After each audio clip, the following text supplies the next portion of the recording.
Selamat berjumpa kembali dalam modul mata kuliah Bahasa Indonesia.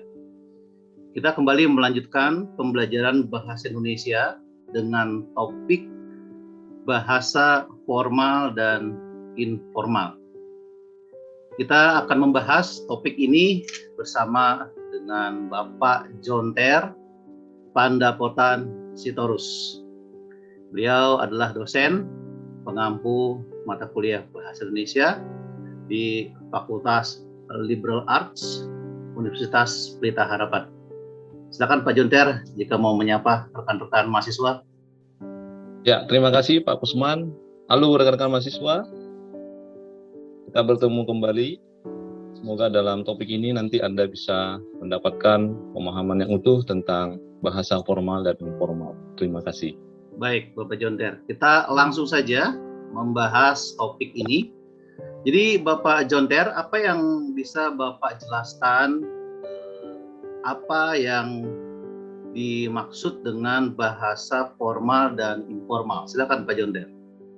Ya, terima kasih Pak Kusman. Jadi seperti ini.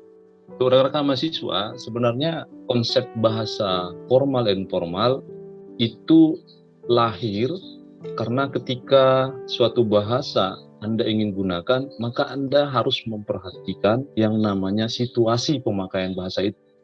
Nah, artinya kalau Anda masuk pada fokus yang disebut formal, berarti situasi penggunaannya itu harus kelihatan formal atau resmi. Nah, kalau Anda memilih bahasa yang memang nanti pada konteks atau situasinya tidak resmi, maka saat itulah Anda nanti menggunakan bahasa informal. Nah, jadi istilah lahirnya konsep formal dan informal itu tergantung pada kapan Anda menggunakannya, dengan situasi apa Anda menggunakannya, kira-kira. Oke, baik. Terima kasih Pak Jonter. Jadi selain waktu dan situasi penggunaan yang membedakan antara bahasa formal dan informal, bisakah Pak Jonter jelaskan ciri-ciri pembeda Pak antara bahasa formal dan bahasa informal? Silakan Pak. Ya, terima kasih Pak Usman. Ini sungguh menarik ya. Ketika kita membicarakan ciri ya, karena memang dua istilah ini kan selalu bertolak belakang ya, formal, informal atau resmi, tidak resmi, standar atau tidak standar. Nah, ciri-cirinya sebenarnya bisa kita lihat ada beberapa ciri ya. Yang pertama nih, misalnya di dalam bahasa formal. Nah, formal tidaknya sebuah bahasa yang mau kita pakai itu tergantung pada kaidah bahasa Indonesia. Nah, tentunya ini akan berhubungan nanti erat dengan apa yang kita sebut ejaan bahasa Indonesia. Maka ketika Anda nanti menggunakan bahasa formal, tentu harus mengikuti kaidah ejaan bahasa Indonesia. Nah, sebaliknya, kalau nanti Anda menggunakan bahasa informal, maka tentu ya tidak perlu memperhatikan kaidah ejaan bahasa Indonesia itu. Nah, itu yang pertama. Nah, yang kedua, tentu yang paling umum dan sering terjadi, apa yang kita sebut nanti penghindari dari bahasa daerah. Nah, ini maksudnya menghindari di sini bukan berarti Anda melupakan bahasa daerah Anda ya. Itu tolong dipahami, berbeda. Ya, kalau kita nanti ingin menggunakan bahasa formal, usahakan kita menggunakan yang memang sesuai dengan bahasa Indonesia, hindari terlebih dahulu bahasa daerah kita. Tentu kan kita semua menggunakan atau memiliki bahasa daerah. Nah, jadi kalau ingin menggunakan bahasa formal, maka itu tolong dihindari, gunakan bahasa persatuan kita, yaitu bahasa Indonesia. Nah, kalau menggunakan bahasa informal, yaitu saya kira sah-sah saja. Ya, rekan-rekan mahasiswa boleh menggunakannya, selama itu memang sesuai dengan cara Anda bertutur sapa dengan teman-teman Anda misalnya. Nah, itu yang kedua. Nah, yang ketiga, penggunaan bahasa formal itu juga terlihat dari kebakuan pilihan kata atau diksinya. Nah, sama tadi ya. Jadi ini bagian kecil dari ejaan bahasa Indonesia. Itu menggunakan kata-kata baku. Maka kalau Anda menggunakan bahasa formal, coba perhatikan apakah kata-kata atau diksi yang kita gunakan itu sudah baku. Dari mana kita tahu? Tentu ada daftar bakunya atau tidak bakunya itu ada di KBBI. Jadi rekan-rekan mahasiswa nanti boleh mengecek mana kata-kata baku di sana, mana yang tidak baku. Nah, yang keempat yang juga tak kalah menarik yaitu kalau rekan-rekan menggunakan bahasa formal, maka tentunya coba diperhatikan bagaimana tata gramatikal. Ya, tata gramatikal itu misalnya struktur kalimatnya, SPOK-nya seperti apa, susunannya seperti apa. Apakah memang sudah mengikuti misalnya kalimat yang berpola ya. Kalau bahasa Indonesia itu kan standarnya subjek dulu baru diikuti predikat. Itu standar yang umum. Nah, apakah ketika kita menulis, mengucapkan, ya, melisankan, sudah menggunakan itu? Nah, sebenarnya kalau Anda sudah masuk penggunaan itu, kelas Anda sudah masuk pada konsep bahasa yang formal. Nah, ciri yang kelima juga nanti rekan-rekan mahasiswa bisa melihat kalau kita menggunakan bahasa formal, itu memang penggunaan afiksasi. Nah, ini menarik ya, afiksasi kita cukup banyak ya. Afiksasi itu proses pengimbuhan, entah itu awalan, akhiran, sisipan, ya, atau gabungan konfiks misalnya, gabungan awal akhiran. Nah, ini harus diterapkan dengan baik. Nah, kalau rekan-rekan mahasiswa sudah menggunakannya dengan baik, maka tentu jelas Anda sudah masuk pada ciri bahasa formal. Dan sebaliknya, kalau itu tidak menerapkan itu, maka sudah masuk pada ciri bahasa informal. Kira-kira seperti itu, Pak Kusman. Baik, terima kasih Pak Jondir. Jadi ada beberapa ciri ya yang membedakan antara bahasa formal dengan bahasa informal tadi. Kalau begitu Pak, apa korelasi Pak yang bisa kita tarik ya hubungan antara bahasa formal dan informal ini dengan penggunaan bahasa Indonesia Pak Jondir? Silakan. Ya, terima kasih Pak Kusman. Ini memang cukup penting ya, korelasi bicara dengan hubungannya seperti apa ya. Nah, sebenarnya penggunaan formal dan informal ini sangat berkorelasi ya, menurut hemat saya sangat berkorelasi pada semboyan berbahasa kita. Nah, seringkali Badan Bahasa Indonesia itu ya, atau Pusat Bahasa itu sudah sering lah mendengungkan semboyan kita. Tentu yang pertama yang cukup familiar di telinga kita, apa yang disebut pergunakanlah bahasa Indonesia yang baku dan benar. Nah ini ya, jadi sebenarnya konsep formal dan informal itu sudah terkandung di dalamnya, yaitu saat apa? Menggunakan bahasa Indonesia yang benar. Kalau menggunakan bahasa Indonesia yang baik, itu artinya tidak mempersoalkan nanti kebakuannya, tapi itu masuk pada konsep informalnya.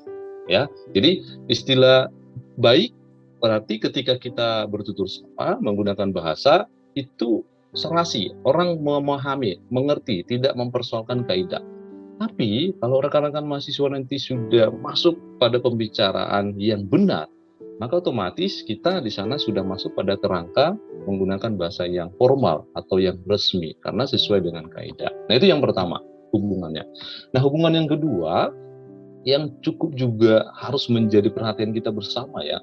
Konsep bahasa formal dan informal tidak bisa terlepas dari semboyan berbahasa juga, yaitu apa? Utamakan bahasa Indonesia, lestarikan bahasa daerah, dan kuasai bahasa asing. Nah, ini saya kira sangat menarik dan sangat bagus ya. Karena apa? Berbicara bahasa formal dan informal, maka di sana ada pertama semboyan utamakan bahasa Indonesia. Nah, pengutamaan bahasa Indonesia di sini saya kira adalah berarti kita mewujud nyatakan dalam penggunaannya. Ya, kita harus mendahulukan bahasa Indonesia, tapi jangan lupa juga bahasa daerah Anda jangan dilupakan. Karena apa? Bahasa daerah itu adalah sumbangsinya untuk peningkatan bahasa Indonesia. Dan bahkan banyak kosakata bahasa daerah yang terpilih di kamus dan itu berasal dari daerah dan menjadikan bahasa Indonesia. Dan yang terpenting juga jangan lupa menguasai bahasa asing. Ya. Tapi di sini satu pesan saya Pak Kusman, soalnya kalau kita lihat fenomena anak muda sekarang begitu ya, itu kebanyakan justru ini semboyan terbalik gitu ya. Malah yang saya perhatikan adalah lebih mengutamakan bahasa asing. Nah ini sebenarnya menjadi tanggung jawab kita bersama. Saya kira ini kurang tepat. Menguasai bahasa asing ya itu tidak juga melupakan bahasa asli kita, ya, termasuk bahasa persatuan kita dan juga bahasa daerah kita. Nanti kalau kita kebanyakan atau terlalu mencintai bahasa asing, nanti Anda masuk pada kategori apa yang disebut dengan xenoglossofilia. lebih mencintai bahasa asing daripada bahasa sendiri. Nah, ini kan cukup mengkhawatirkan kita bersama ya, rekan-rekan mahasiswa. Jangan sampai terjadi seperti itu. Anda lebih fasih berbahasa Inggris misalnya, daripada berbahasa Indonesia yang baku. Nah, ini kan menjadi pertanyaan juga untuk kita. Padahal semboyan kita tadi, apalagi menggunakan bahasa formal. Nah, ini yang perlu menjadi perhatian. Saya kira seperti itu, Pak Kusman. Iya, bagus sekali ya, Pak Jonter. Ini kembali mengingatkan kita pada satu fungsi bahasa Indonesia sebagai bahasa nasional, yaitu sebagai lambang kebanggaan kebangsaan. Ya. Jadi kalau kita bangga sebagai bangsa Indonesia, maka kita juga tentu bangga berbahasa Indonesia. Ya. Baik, Pak Jonter, terima kasih. Kalau begitu Pak, tadi Bapak sempat menyebutkan ragam resmi, ya, ragam formal. Berarti kan ini juga adalah sebuah ragam yang baku. Nah, apa yang bisa Bapak jelaskan mengenai ragam baku itu sendiri dalam bahasa Indonesia, Pak? Silakan. Ya, jadi ragam baku itu sebenarnya bisa kita perhatikan ya dari cirinya dulu ya. Saya kira dari cirinya dulu. Jadi ragam baku yang ditetapkan oleh pemerintah itu ya ada minimal 3 ciri yang terkandung di dalamnya, sehingga nanti kata-kata baku itu terdaftar di dalam KBBI kita. Nah, ciri yang pertama adalah itu memiliki yang namanya kemantapan dinamis ya. Jadi sifatnya itu kata-kata baku atau ragam baku itu sudah memiliki yang namanya kemantapan dinamis. Apa maksudnya? Kira-kira seperti ini. Sebuah kata yang dijadikan menjadi kata baku itu memang betul-betul sudah memiliki posisi yang mantap, yang sudah bagus. Karena apa? Karena kata-kata baku itu kan nanti para ahli juga melakukan namanya seleksi kata, mana yang harus digunakan kata baku, mana yang tidak. Dan kebakuan itu tidak serta-merta kaku, dalam arti kata di sini sifatnya dinamis. Karena suatu saat sesuai perkembangan zaman itu bisa berubah. Mungkin ya 5 tahun terakhir ini termasuk kata baku. Kita tidak tahu karena salah satu sifat bahasa itu kan betul-betul dinamis, bisa berkembang terus. Nah, suatu saat kata itu bisa tertinggal dan menjadi tidak baku lagi. Jadi suatu saat akan berubah dan itu tetap akan menjadikan memang sifatnya itu memiliki kemantapan dinamis. Kira-kira seperti itu yang pertama. Nah, yang kedua adalah ketika kata baku itu akan memiliki yang disebut nanti misalnya kita katakan dalam bentuk penyeragaman ya, artinya seragam. Kalau rekan-rekan mahasiswa sudah menggunakan kata baku, maka itu sebenarnya Anda harus seragam menggunakannya. Makanya itu lahirlah yang disebut dengan daftar kata-kata baku di kamus. Jadi baku di saya, baku di Pak Kusman, baku juga di orang-orang lain itu kita sama. Jadi tidak ada yang berbeda. Tapi tolong dibedakan, tidak harus dipaksakan semuanya seragam, tidak. Tapi pilihan kata itu yang sama bakunya. Itulah yang disebut nanti seragam. Ya.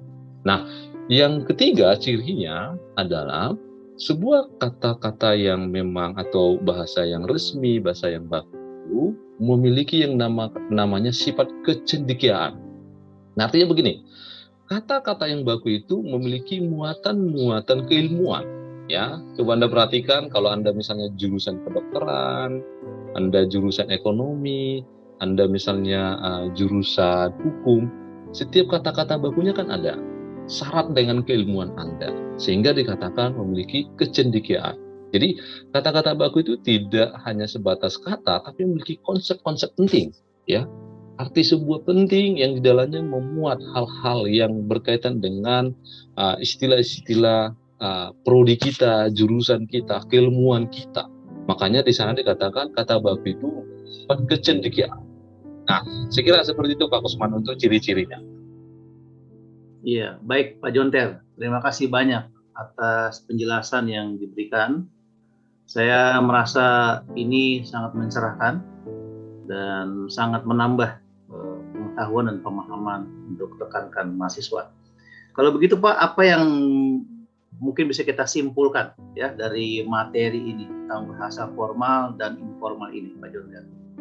Ya, baik. Untuk rekan-rekan mahasiswa ya, jadi sebenarnya seperti yang sudah saya jelaskan tadi, persoalan formal dan informal itu sebenarnya sangat baik digunakan kalau rekan-rekan mahasiswa nanti bisa melihat konteks penggunaannya, ya. Kalau misalnya di ranah ilmiah, tentu yang diharapkan adalah menggunakan yang formal. Namun dalam keseharian Anda berkomunikasi, ya boleh menggunakan bahasa informal. Jadi menjadi kesimpulan sebenarnya yang saya sampaikan, tolong diingat ya korelasinya, karena korelasi berbahasa formal informal ini sangat penting menurut saya. Mari kita bersama-sama ya menjadi manusia-manusia Indonesia yang mempertahankan bahasa Indonesia, yang juga melestarikan bahasa daerah kita, dan mampu bersaing di daerah atau area global dengan menguasai banyak bahasa asing. Kira disinilah peranan kita sebagai mahasiswa ya untuk membina dan mengembangkan terus penggunaan bahasa Indonesia baik di ranah yang formal maupun yang informal. Saya kira seperti itu Pak Gus. Ya, baik Pak Jonter. Terima kasih banyak Pak atas penjelasan yang sudah disampaikan. Dan ini juga sekaligus penutup. Jadi rekan-rekan, demikianlah pembahasan topik bahasa formal dan informal. Semoga pembahasan kali ini bisa bermanfaat dan menambah pengetahuan dan juga pemahaman rekan-rekan dalam berbahasa Indonesia. Sampai jumpa dalam kesempatan berikutnya. Tetap semangat dan mari kita pergunakan bahasa Indonesia.